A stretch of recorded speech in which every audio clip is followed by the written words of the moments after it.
মা আজকে কি রান্না করছো? মাংস। মাংস? হ্যাঁ। আমাকে কষানো মাংস দাও তো। কষানো মাংস? হ্যাঁ। কষানো মাংস খাবা? হ্যাঁ। দাঁড়াও, এটা কি দেবো? দাও।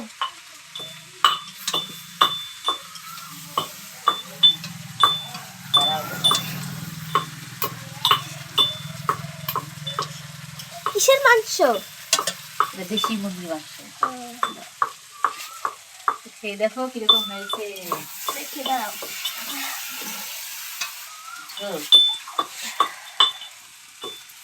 দেখো।